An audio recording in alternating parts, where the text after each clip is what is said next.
Bueno, ya son 12:45. Empezamos con la exposición. Eh, bueno, a continuación vamos a hablar sobre bronquiectasia, un tema muy frecuente en neumología, sobre todo acá en Perú, ¿no? Acá como neumólogos y vemos bastantes casos de bronquiectasia. Podemos decir que casi la mitad de nuestro pabellón de neumología se llena siempre con estos casos, debido a que la incidencia en Perú de las enfermedades pulmonares por la tuberculosis son muy frecuentes, ¿no? Entonces, vamos a pasar a la siguiente diapositiva.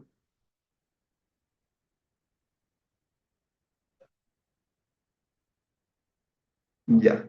Eh, para definir la bronquiectasia, lo podemos definir como que son dilataciones de los bronquios y los bronquiolos. Los bronquios y los bronquiolos son estructuras muy pequeñas que están casi en la parte terminal del componente de las vías respiratorias, que llega casi hasta donde están los alveolos. Esos bronquios y los bronquiolos son tan pequeños que no deberían verse normalmente en una radiografía o una tomografía, al menos no de forma clara, ¿no? Y en estos casos los bronquios y los bronquiolos se ven tan grandes y tan dilatados que se pueden observar a simple vista en una tomografía. Y estas dilataciones tienen la característica de ser irreversibles. Son anormales e irreversibles. Esa es su definición. Generalmente si les vienen a tomar en algunos exámenes o pruebas del ENAN, muchas veces han preguntado cuál es la definición, ¿no? Entonces siempre tienen que tener en cuenta que estas dilataciones son irreversibles, ¿no? Aparte de anormales, irreversibles de los bronquios y bronquiolos, y se produce una destrucción del componente elástico y muscular de la pared. Vamos a ver que las estructuras normales de un bronquio consisten en una pared externa, cilios, una capa de moco y bueno, antes del moco, pues, y los cilios, una glándula mucosa, ¿no? Que es la que va a producir toda esa mucosidad. Y cuando se altera toda esa estructura, porque se destruye la pared, entonces ya no hay una estructura que contenga el tamaño del bronquio, y debido a la presión negativa pues, que existe en los pulmones, en la cavidad torácica, se produce esta dilatación anormal y ya se torna en algún momento irreversible y con la alteración de toda esta mucosidad, ¿no? Se produce la destrucción de la pared y va a producir como un ciclo en el que destruye la pared, se meten gérmenes porque hay un mayor espacio en ese bronquio. Como es un mayor espacio donde hay un hueco, no llega la sangre, entonces se meten gérmenes que normalmente no deberían enfermar a un paciente sano, y esos gérmenes hacen que se produzca una inflamación. Aparte que estos gérmenes producen unas sustancias líticas que incrementan esa inflamación y se produce más moco, ese moco y esa inflamación produce más destrucción de la bronquiectasia y se produce como un ciclo en el que la bronquiectasia va a seguir aumentando si es que no se controla con el tratamiento que vamos a hablar después, con antibióticos, mucolíticos y todo. Entonces ese es como un ciclo, ¿no? ¿Dónde empieza ese ciclo? Hay muchas causas, ¿no? Depende qué es lo que ha sido, cuál ha sido la causa inicial. La primera causa es la infecciosa, ¿no? Cuando se ha producido la infección inicial, así el paciente se haya curado y se haya producido una bronquiectasia, si es que esa bronquiectasia empieza a entrar en este círculo en el que se empieza a hacer daño, se empieza a producir más lesiones, más bronquiectasia, y el paciente termina con muchos síntomas. Siguiente. Ya la fisiopatología, como mencioné, es ese daño continuo, ¿no? La progresión del daño. Cuando inicialmente tenía un bronquio normal, algo le produjo una lesión en la pared, que puede ser una causa obstructiva, una causa infecciosa, una causa genética, una causa este, traumática, hay un montón. Vamos a ver ahorita la lista de todas las enfermedades que son la causa, pero la primera es la infección. Entonces, las infecciones que puede ser por tuberculosis, otras micobacterias, hongos o algunas neumonías necrotizantes, pueden producir infecciones. Acá, como vemos en fisiopatología, vemos infecciones por microorganismos potencialmente patógenos como la pseudomonas y la influenza, que son dos gérmenes que les gusta meterse en la bronquiectasia. Y es sobre todo la pseudomonas que produce una especie de mucosidad especial que hace que ésta se quede perenne ahí, es como se llama el biofilm. El biofilm es como una película de moco que está adherida a la pared de la bronquiectasia y es difícil de erradicar. Esa partícula de moco hace que el paciente siempre tenga esa expectoración verdosa, maloliente y abundante. La cantidad de moco que puede producir un paciente es exagerada. Tú le preguntas al paciente, señor, si usted junta todas las flemas desde la mañana hasta la noche, ¿qué cantidad de flema puede llegar a juntar? Y el paciente te puede decir un vaso y medio, dos vasos de flema. Es abundante, es verdosa. Entonces, esa infección por estos gérmenes van a causar que estos produzcan enzimas líticas que destruyen el tejido e incrementan la inflamación. Esta destrucción del tejido produce más inflamación y otros mediadores que también incrementan la lesión, y esa inflamación y esta lesión hace que pueda ser susceptible a más gérmenes y se produce un círculo, ¿no? Como menciona acá, lesión epitelial con hipersecreción de moco, disminuye el aclaramiento mucociliar. El moco no es un moco normal, es un moco muy espeso, muy difícil de manejar. Los pacientes tienen una mucosidad demasiado espesa que necesitan mucolíticos y algunos otros, otros medicamentos que ayudan a que ese moco se ablande, ¿no? Están la acetilcisteína, que rompe los puentes disulfuro del moco, está la alfa-dornasa que destruye el ADN para que el moco se vuelva más disuelto, pero son mucolíticos, ¿no? Y ahí vemos que al ver mucho moco se producen impactos mucoides, que menciona ahí, que son unas imágenes como que el bronquio está dilatado, pero está lleno de moco. No se ve el hueco del bronquio, sino se ve una cosa redonda, pero con una densidad que parece un tejido. Y no es un tejido, sino que es una bronquita se llena de moco, ¿no? Entonces, ahí los factores de inflamación que mencioné, acá lo menciona, ¿no? Interleuquina 6, interleuquina 8, factor de necrosis tumoral alfa, interleuquina 1B, leucotrieno B4, ¿no? Son citocinas que producen pues, mayor inflamación, mayor lesión, y estas producen un círculo en que se produce la lesión en la vía aérea de la... Ah, ya. Yo pondré sombrero de forma curiosa. Un ratito, no escucho. Ya, ya. Siguiente. Entonces, aquí tenemos otra vez el ciclo, ¿no? De cómo se produce la lesión. Primero, acá menciona sobre una alteración genética que posiblemente puede ser la causa, pero en nuestro caso vamos a ver que lo primero no es la causa genética, sino la primera causa es infecciosa, ¿no? Pero para cada una de las causas y cada uno de los mecanismos de progresión siempre hay un tratamiento. Por ejemplo, para una alteración genética que puede ser menos frecuente, pero puede ser una causa, el ivacaftor para las lesiones, para las lesiones de destrucción ¿cómo se llama? De las estructuras bronquiales, donde se va a producir una broncoconstricción, entonces va a ser una alteración, una broncoconstricción y una alteración de la poder expectorar el moco, va a haber broncodilatadores. Los broncodilatadores van a hacer que los bronquios se abran y el paciente va a tener más facilidad para expectorar las secreciones. También hay destructores del moco, como son la alfa-1 dornasa y la alfa-1 antitripsina. Para el alfa-1 antitripsina que produce, pues, ¿cómo se llama? Disminuye la elasticidad, pues, del moco, ¿no? Es un moco muy espeso.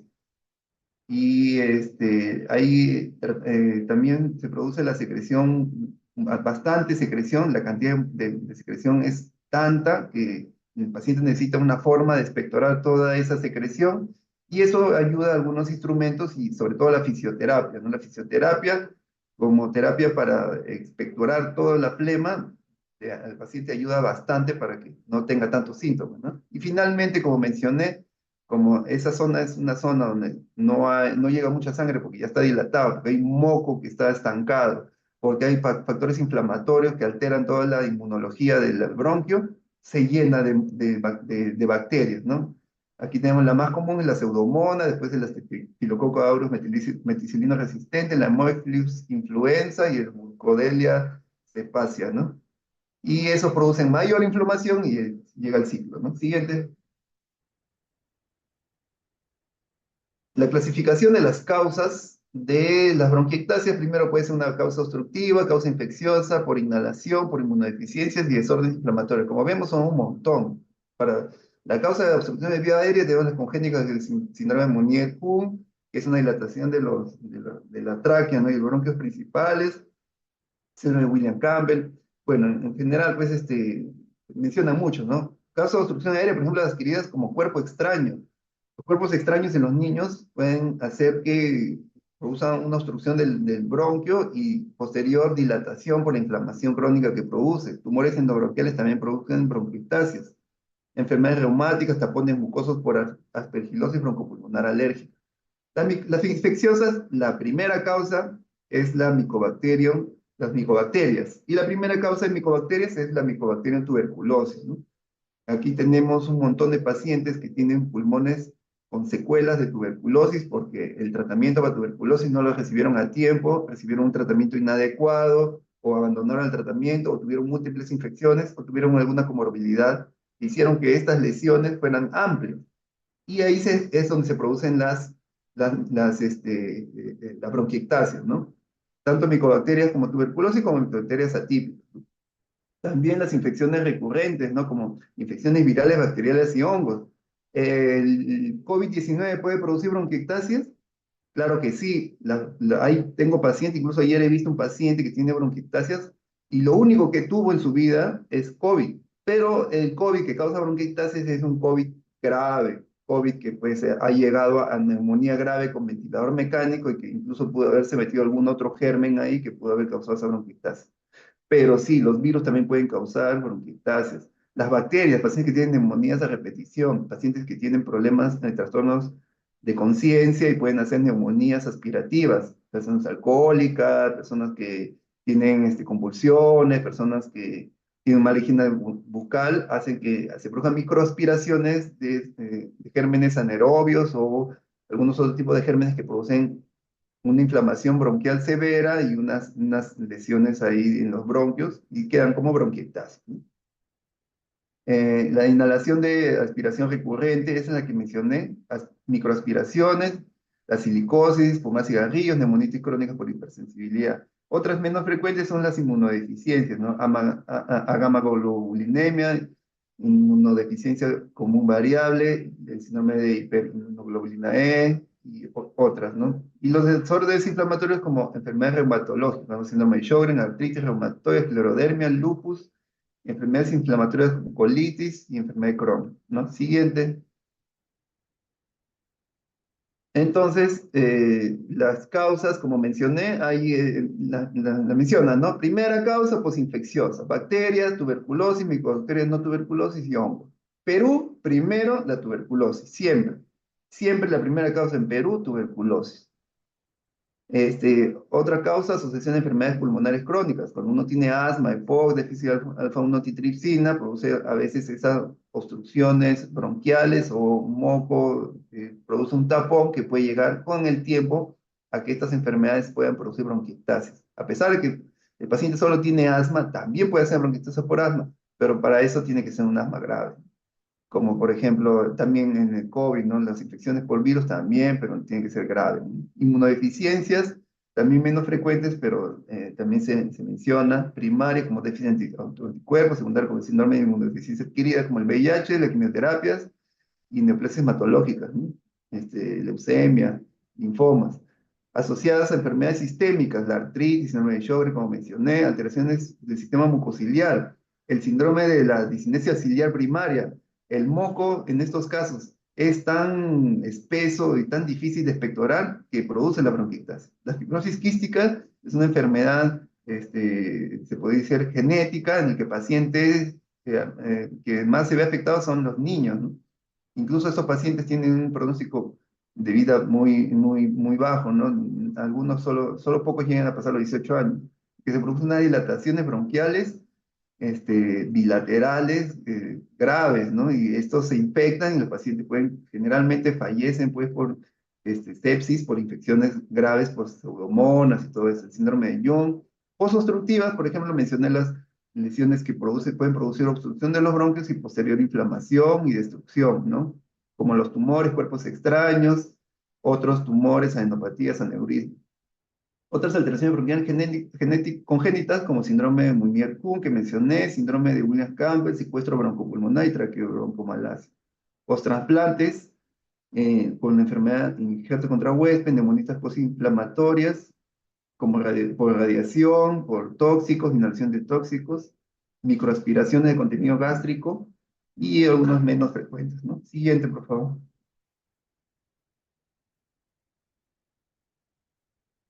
Entonces, ¿qué síntomas van a tener estos pacientes? Generalmente las las bronquiectasias son húmedas, ¿no? ¿Por qué? Porque producen bastante flema. Es exagerada la cantidad de flema que puede producir un paciente, sobre todo cuando tiene colonización de esas bronquiectasias por unas bacterias, pues, que son la pseudomonas, la Klebsiella, el estafilococo aureus meticilino resistente, ¿no? Entonces, ¿qué va a producir? Una tos crónica. Todos los pacientes que tienen bronquiectasia generalmente son tosedores crónicos y expectoradores de abundante esputo, que es tipo mucoide, y que estas características pueden empeorar con la infección, ¿no? Por ejemplo, pueden hacer un moco con mayor volumen, su consistencia más espesa, y coloración, ¿no? Una coloración verdosa, sobre todo en la pseudomona. Paciente te enseña su papel, donde dice, doctor, mira que llevo todo mi moco, acá está, y te enseña un papel todo con un moco más espeso, es verde fosforescente, y es horrible. Te parece el limpiatipo, así, ya totalmente duro, ¿no? Y ahí, en esos casos, pues ya se le da el tratamiento que vamos a decir después, ¿no? Hay tres capas de este tipo de mucosidad que producen la bronquiectasis. Una superficial bien espumosa, una medial mucoide, abundante, y una viscosa pero purulenta, ¿no? Porque esa es, que tiene un mal olor incluso. Siguiente. Vamos a ver. 40, 50, nos quedan 10 minutos. Ya, como mencioné, la característica típica de estos pacientes es tos crónica. La expectoración y la tos son los dos síntomas que llegan de una frecuencia de 41 hasta el 100%, y la expectoración crónica también de un 46 y un 76%. Estas son las dos características típicas de los pacientes que tienen bronquiectasis.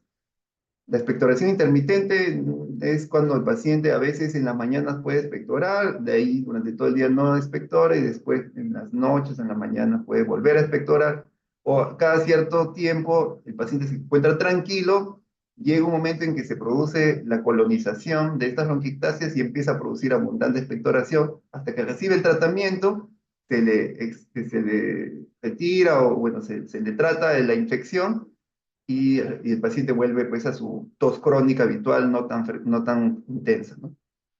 Síntomas, infecciones respiratorias a repetición. Estos pacientes vienen una vez al mes, dos veces al mes, depende de cuánto bronquiectasias tienen, y vienen con estas características de los cambios de coloración, cantidad y consistencia de la expectoración. Entonces tú le tienes que pedir en ese momento un cultivo de esputo para ver qué germen es. Si lo encuentras Klebsiella, estafilococo, puedes encontrar lo más común, que es la pseudomona, y le tienes que ver su antibiograma. Hay pseudomonas que son sensibles, como hay pacientes que son crónicos, crónicos, que le has dado todos los antibióticos y sale su antibiograma, que es resistente a todo. No hay nada que tú le puedas dar incluso adicional, y ahí son pacientes que son a veces muy difíciles de tratar, porque no hay un antibiótico específico para esa bacteria, ¿no? Otro síntoma es la disnea, expectoración hemoptoica. Una de las primeras causas de hemoptisis que tenemos aquí en el hospital es la bronquiectasis, aunque la gente piensa que la gente que viene hemoptizando es porque están con tuberculosis activa, pero no, la mayoría que hemoptiza es pacientes que ya no tienen tuberculosis, ya han tenido, y que las secuelas hacen que pueda expectorar, ¿no? No necesariamente las secuelas por bronquiectasis, a veces son lesiones cavitarias que pueden llenarse de hongos incluso, ¿no? Que ya no serían bronquiectasis, ya serían cavernas que se llenaron de un hongo, se llama micetoma, que es otro tema, ¿no? Ahí también puede producir dolor torácico pleurítico, astenia, sinusitis, sinusitis es cuando la causa es un problema de discinesia ciliar primaria, quiere decir que los cilios no funcionan bien, se producen las bronquiectasias y también se producen sinusitis, ¿no? Algunas enfermedades como fibrosis quística también El mismo mecanismo que produce las bronquiectasias produce la sinusitis, pero cuando es posinfecciosa no tiene nada que ver. Si ustedes ven paciente con bronquiectasia, pero extrañamente tiene sinusitis, mucha sinusitis, entonces ya no sospechen que esa haya sido la causa infecciosa, sino un problema congénito, pues genético del paciente, ¿no? La enfermedad de esta bronquiectasis, como es una infección crónica, como menciona que es un ciclo que puede ir aumentando, puede producir enfermedad avanzada en los pacientes como caquexia, insuficiencia respiratoria, el pulmón ya está tan lesionado que el corazón empieza a bombear sangre, sabemos, al pulmón. A ver, un ratito, denme un segundo.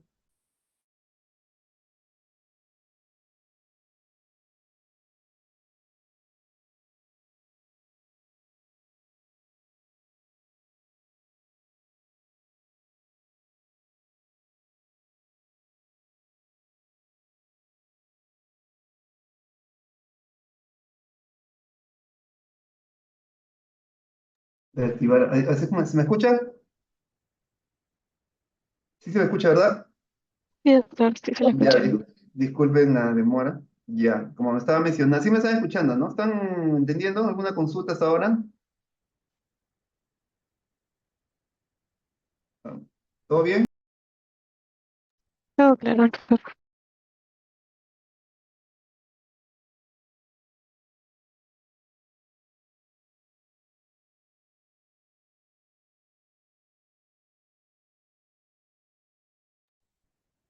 Y ahora sí, perdón.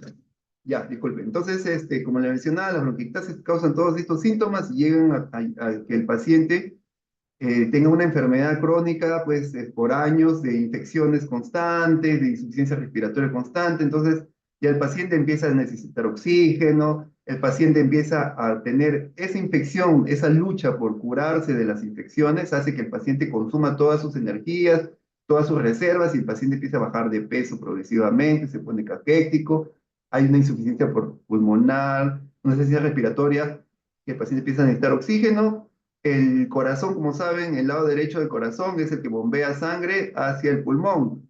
Si el pulmón está totalmente destruido, el corazón derecho se sobrecarga de, ¿cómo se llama?, de la sangre que viene por las venas cavas. Entonces las venas cavas llevan sangre de todo el cuerpo. El corazón lo bombea al pulmón y el pulmón lo regresa hacia el corazón del izquierdo, ¿no? Pero como este pulmón está fallando, el corazón derecho se sobrecarga de toda esa sangre que no puede entrar, empuja la sangre y no puede entrar, entonces empieza a crecer. Como el corazón empieza a crecer porque no tiene dónde bombear esa sangre, porque el pulmón está tamponado, porque todo está destruido, se produce una lesión en el corazón que se llama cor pulmonale, que significa lesión en el corazón producto de una insuficiencia respiratoria crónica que hace que falle el corazón. También en los pacientes progresivamente hay un descenso del BF1, que es el volumen expiratorio forzado al primer segundo, que es más o menos lo que nosotros podemos evaluar al paciente cada vez que viene a consulta, le podemos pedir una espirometría para ver cómo está su función pulmonar, y esta empieza a empeorar progresivamente, ¿no? Durante todos los años. Va bajando 50-55 mililitros al año. Y en la exploración física vamos a encontrar al paciente que, aparte de la caquesia, no vamos a encontrar a veces nada, pero la mayoría de pacientes que tienen bronquiectasia, pero que tienen bronquiectasia severa, con lesiones llenas de moco, vamos a escuchar crepitantes, sibilantes, roncantes. La insuficiencia respiratoria crónica produce acropaquias, que tú le vas a revisar a los pacientes, sobre todo los que tienen bastante expectoración, bronquiectasia crónica, tú le revisas las uñas y las uñas parecen palillos de tambor, los deditos, son que en las puntas, las falanges distales se ponen redonditas, y la uña, que es normalmente pues de la forma que sabemos, se pone como un vidrio de reloj, esos antiguos, o como bien redondita, como una esferita. Entonces, eso es típico de los pacientes que tienen una insuficiencia respiratoria crónica por bronquiectasis, ¿no? No sé si muchos han tenido la oportunidad de ver, cuando ven eso, nunca se van a olvidar, ¿no? Tienen una enfermedad, tienen que buscar algo en el pulmón. Algo tiene en el pulmón cuando tú le encuentras ese palillo de tambor, o en el corazón, de repente una insuficiencia cardíaca o insuficiencia respiratoria, ¿no? Y la pérdida de peso, ¿no? Siguiente, vamos a avanzar más rapidito porque estamos muy atrasados. Entonces, ¿cuáles son los signos radiológicos en la tomografía? Los signos directos. Lo que vamos a ver es la dilatación bronquial. Normalmente el bronquio siempre va acompañado de una arteria. y generalmente son del mismo tamaño o la arteria es un poquito más grande. En este caso, el hueco del bronquio es más grande que la lesión, ¿cómo se llama? Que la imagen de la arteria. Entonces, si el hueco del bronquio es más grande que la arteria, se va a ver un bronquio grande y una arteria chiquita juntitas. Y si lo imaginas en una figura, es como un anillo y al costado su sello, ¿no? Como antiguamente hacían anillos con sello para poner en una tinta, no sé si han visto una carta que le ponen una sustancia que está como una cera y que le ponen un anillo con sus iniciales o algo, ya, ese era el anillo de sello antiguo. Y eso lo veían en la tomografía, porque ven como un anillo y el bronquio ahí chiquito al costado, cuando debería ser al revés, ¿no? El bronquio debe ser chiquito y la arteria del costado, esto se produce, ese es el signo del anillo de sello, ¿no? Entonces hay anormalidades en el contorno bronquial, el signo del anillo de sello que mencioné, es cuando tú cortas la bronquiectasia de forma transversal, ¿no? Tú lo cortas y lo rebanas y ves ahí eso. Si lo cortas de forma horizontal, vas a ver el signo del rail de tren, del tranvía, ¿no? O ristra de perlas, también le dicen, ¿no? También vas a ver quistes arracimados cuando ves, hay varios tipos de bronquiectasia, ¿no? Bronquiectasia cilíndrica, bronquiectasia varicosa, bronquiectasias quísticas, entonces depende de qué tipo de bronquiectasias bueno, es lo que vamos a ver en los signos de la tomografía, ¿no? Falta de afilamiento bronquial quiere decir que normalmente los bronquios, mientras más distales están, se hacen más chiquitos. Si ves un bronquio grande al inicio, después se va afilando, afilando más chiquito y después ya no lo ves. Esa falta de afilamiento bronquial quiere decir que va a ser un bronquio que empieza de un tamaño y termina del mismo tamaño. Entonces no es normal, porque normalmente debe achicarse, y eso es falta de afilamiento bronquial. Y visualización del bronquio periférico quiere decir que normalmente, como mencioné, los bronquios al inicio, cerca del ilio, donde nacen los bronquios, deben ser grandes, y se van achicando hasta que cuando ya llega cerca de la pleura, que es donde termina, pues generalmente donde ya no hay ningún bronquio, ya no debe verse a 2 centímetros de la pleura no debería verse ningún bronquio, es decir, sería imposible a menos que haya bronquiectasia. Si tú ves un bronquio a menos de 1 centímetro de la pleura, ya, entonces tú puedes decir, es raro, esto es una bronquiectasia, porque en esa zona no hay bronquio, no se deben ver en todo caso. Y o que estén en el mismo contacto con la pleura pediastínica, ya, pues es muy raro, ¿no? Siguiente. Entonces, estas son las formas que tienen las bronquiectasias. Un bronquio normal sabemos que está afilado, que empieza grueso y termina delgadito, y que tiene una forma homogénea, ¿no? Bonito, un arbolito, ¿no? Y en cambio, cuando son bronquiectasias cilíndricas, no pierden mucho en la forma, pero sí la dilatación, o sea, es más grande, ¿no? Y no disminuye en tamaño. Desde como empieza, termina. O sea, el diámetro del bronquio al inicio es igual al final. Esas son bronquiectasias cilíndricas, ¿no? Las varicosas van a perder su arquitectura y se va a ver medio tortuosa, y las quísticas se pierde totalmente toda la arquitectura, ¿no? Van a ver como huecos en los pulmones. Siguiente.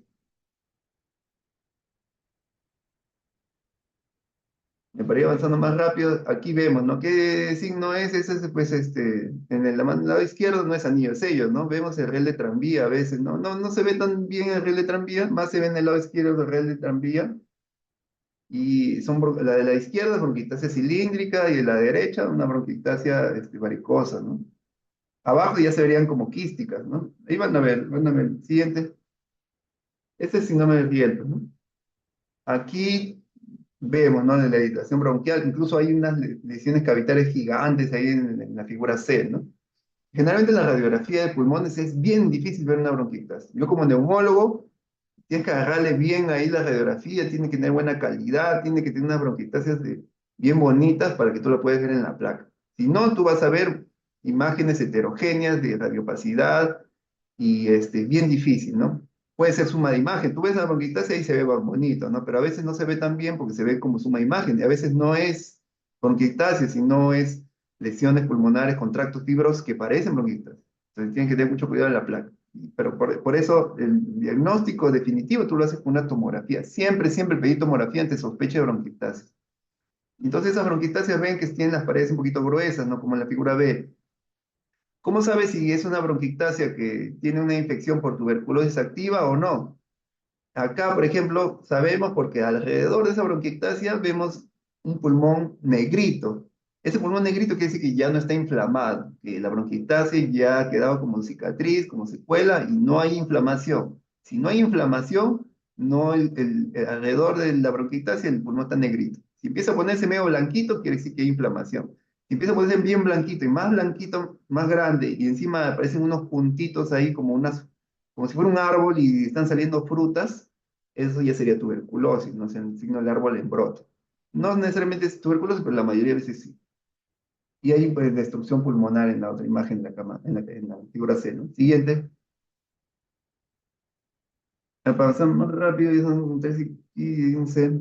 Ya hay un signo, una escala pronóstica multidimensional que se llama EFACET, que nos sirve para nosotros para saber si el paciente tiene un buen pronóstico o mal pronóstico, ¿no? Para saber la gravedad de la bronquiectasis.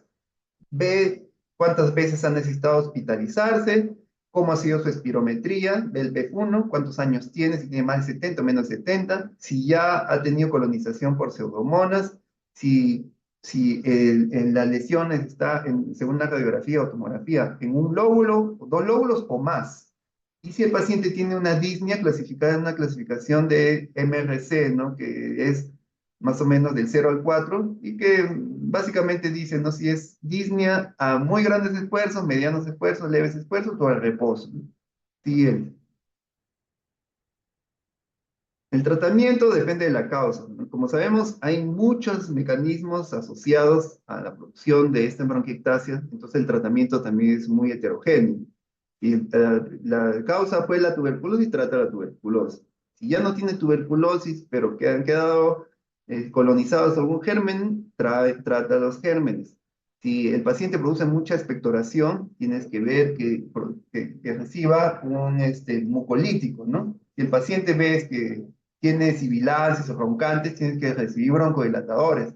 Si el paciente, la causa de la bronquiectasia es un problema ¿cómo se llama?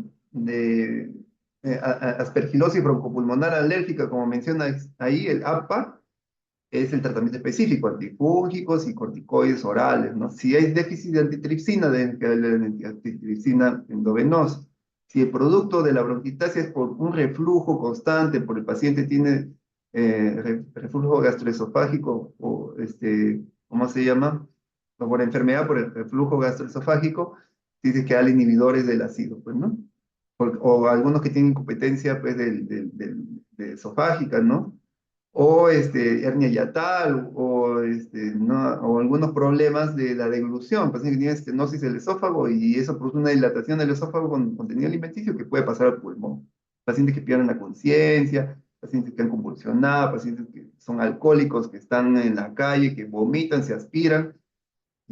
Siempre ver la causa y darle tratamiento, ¿no? Básicamente es si necesita antibióticos, si necesita oncolíticos, si necesita broncodilatadores, si necesita, si es algo más específico, lo que corresponde, ¿no? Siguiente. Dentro de los pacientes que reciben los antibióticos, tienen que ser específicos y si no se sabe qué germen se ha metido, porque la flema del paciente es verde, ya está muy mal y todavía no le has hecho el cultivo y no sabes qué, pues tienes que darle medicamentos que sean antiseudomónicos. Los antiseudomónicos son el tratamiento básico. Tienes que darle ciprofloxacina, levofloxacina, amicacina, puedes darle ceftazidima. Si ya el paciente tiene algo más grave, puedes darle meropenem. Tiene que tener la condición de que sea antiseudomónico. Y mínimo, idealmente, tienes que darle dos antiseudomónicos cuando es una infección grave, ¿no? También se ha demostrado que los macrólidos, que es la citromicina, la claritromicina, la eritromicina, generalmente la citromicina usamos, se pueden usar en este caso, pero no necesariamente como antibiótico, sino como inmunomodulador. Si tú le das media pastillita de acitromicina 500 todos los días a los pacientes que ya tienen una infección crónica por bronquiectasias, a estos pacientes tú ves que la calidad del moco mejora, evitas que se produzca el biofilm por la pseudomonas. Entonces, hay pacientes que nosotros le damos antibióticos, pero también, de paso, siempre reciben su macrólido, media tabletita todos los días por años y eso les ayuda mucho al paciente a evitar las complicaciones de la bronquiectasis, ¿no? Siguiente. mencioné, ¿no? El primer cultivo positivo para Pseudomonas, la primoinfección, ustedes tienen que evitar como sea que se produzca ¿cómo se llama? La invasión de la bronquiectasia por la Pseudomonas, porque si se mete ahí, ya no lo, es bien difícil de erradicar. ¿Cómo se llama eso? Se llama colonización. Cuando se produce la colonización de la bronquiectasia, escucha, los pacientes tienes que tratarlo, pues ahí como ven, ¿no? Ciprofloxacina por 3 semanas, de 14 a 21 días tienes que darle, y eso. Y con eso puedes evitar que se produzca la colonización, porque si produce la colonización ya el paciente va a empezar con una expectoración crónica que es difícil de resolver, ¿no? Si el primer cultivo es de Pseudomonas, usar ciprofloxacina. Y en graves, puedes usar incluso antibióticos inhalados, ¿no? Colistimetato, tobramicina y aztreonam, ¿no? La tobramicina se usa mucho, sobre todo en pacientes con fibrosis quística en niños. La fibrosis quística es el vivo ejemplo de cómo se debe manejar pacientes con bronquiectasias, ¿no? Que más lo ven en pediatría, ¿no? Yo como neumólogo adulto pocas veces he visto que un niño haya llegado a tener fibrosis quística a la adultez, ¿no? Pero sí he visto casos, ¿no? Y esos pacientes, muchas veces, son unos casos bien terribles, ¿no? Tienen bronquiectasis, tienen broncorrea, pero abundante, ¿no? Pueden botar hasta medio litro de expectoración por día. Y tienen infecciones, pues, son pacientes que son de tamaño pequeño porque han tenido tantas infecciones durante toda su vida que no han permitido desarrollarse durante su infancia, ¿no? Son unos pacientes caquéticos. Por eso, pues, son muy susceptibles a que una infección o una neumonía los mate, ¿no? Pues no llegan a tener mucho buen pronóstico, ¿no? Mencióname el primer cultivo de Staphylococcus aureus, meticilino resistente, darle ácido fucídico, cotrimoxazol, rifampicina, quinidecina, linezolid, vancomicina. Y como mencioné, para la inflamación bronquial, no dice como antibiótico, es inflamación bronquial, el macróligo. ¿Por qué inflamación bronquial? Porque modula la inflamación bronquial. No actúa como antibiótico en este caso, sino interfiere con la formación de biopelícula, disminuye la inflamación y ya para pacientes con estabilidad clínica. Y ahí van dos, antibiótico y macrólido. Siguiente. Como mencioné, sale acá también cultivos, ¿no? Siempre necesitas cultivos. Y ser específico de acuerdo a la prueba del antibiograma que sale del cultivo del paciente, ¿no? La Haemophilus influenza tiene sus propios antibióticos. Generalmente siempre tienen que ser medicamentos que también incluyan antiseudomónicos, ¿no? Siguiente. La pseudomona, el Haemophilus, estafilococo.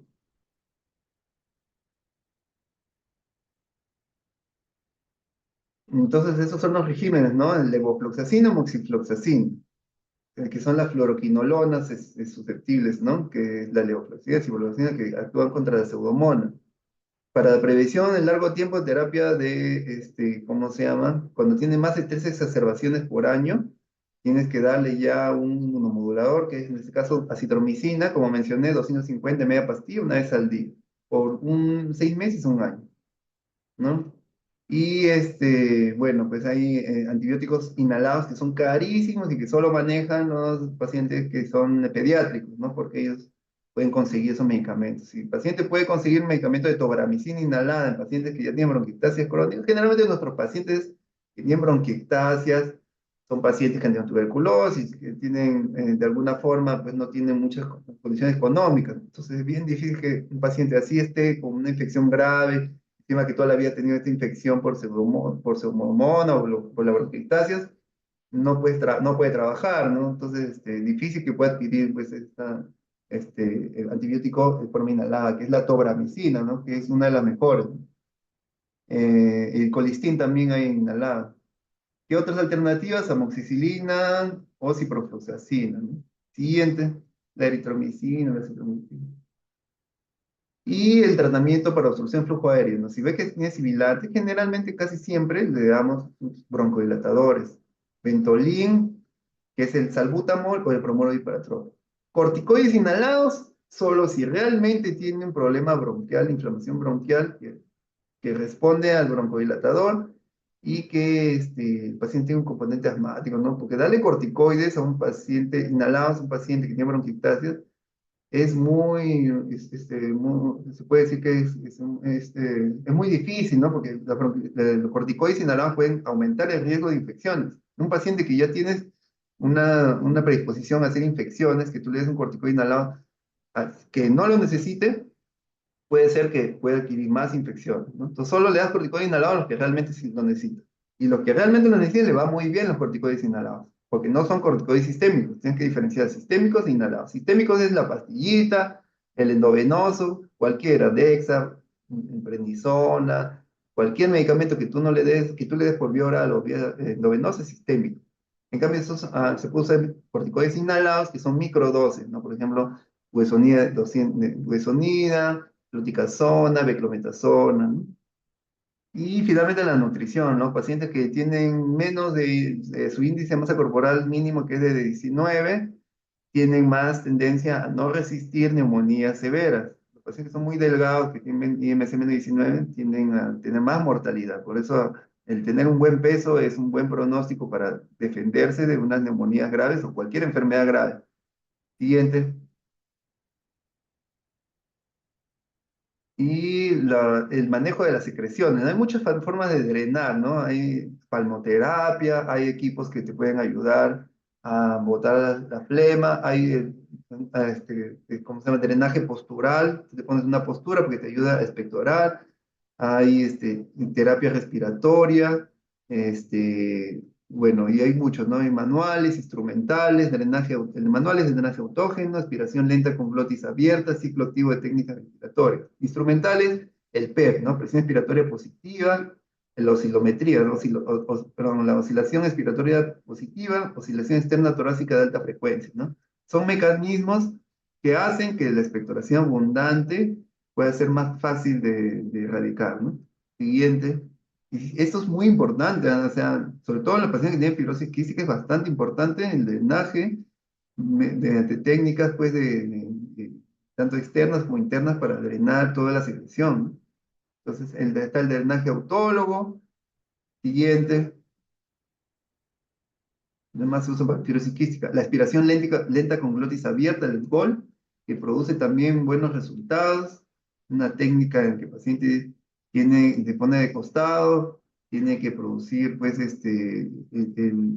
la abertura de la glotis y hacer una aspiración un poco lenta. Es un poquito difícil de explicar, pero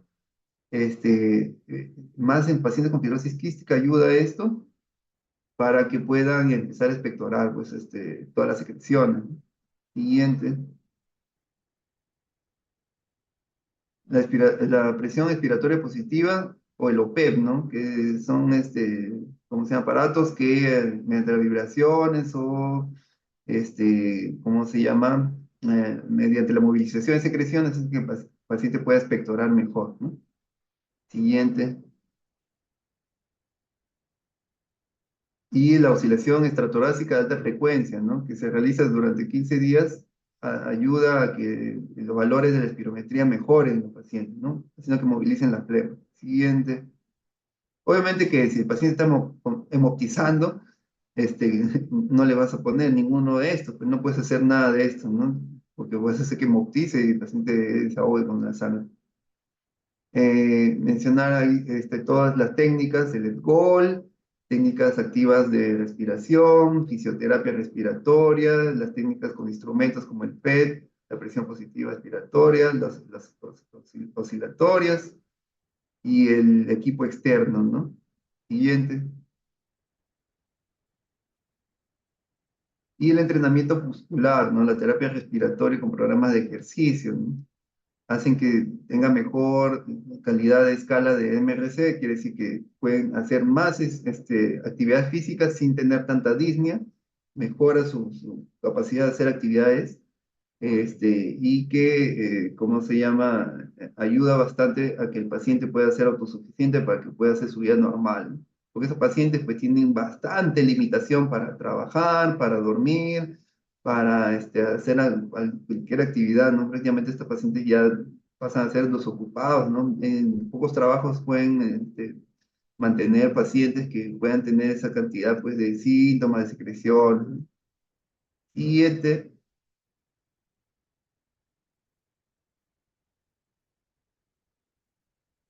bueno, esa es la última diapositiva, ¿verdad? Sí, doctor, Bueno, esa es la última. entonces, básicamente Eso es lo que manejamos nosotros aquí en pacientes con bronquiectasia, ¿no? Básicamente algunas cosas son lo más puntuales como para memorizar, ¿no? Como que qué tipo de bronquiectasias hay, cuáles son los signos tomográficos, eso siempre te preguntan, ¿no? Signos tomográficos de bronquiectasia, un anillo de sello, del rail de tren, ¿qué síntomas va a tener el paciente? Generalmente siempre te van a preguntar, ¿no? Tos crónica, expectoración abundante, maloliente, cambio de coloración. ¿Qué tratamiento, qué gérmenes son los más frecuentes para las infecciones por bronquiectasias? La pseudomonas, la Klebsiella, el estafilococo aureus meticilino resistente. ¿Qué otras preguntas se puede hacer? ¿Qué síntomas ya dije? ¿Qué tipo de bronquiectasias hay? Cilíndricas, varicosas, quísticas. ¿Qué es la definición de una bronquiectasia? ¿Cuál es la definición exacta de una bronquiectasia? Es una dilatación bronquial anormal y tiene una característica que mencioné que le salió un buen rato. Aparte de que es anormal, es irreversible, ¿no? Eso tienen que saber, ¿no? Es irreversible. Y bueno, esa ha sido la exposición, ¿ya? ¿Tienen alguna duda?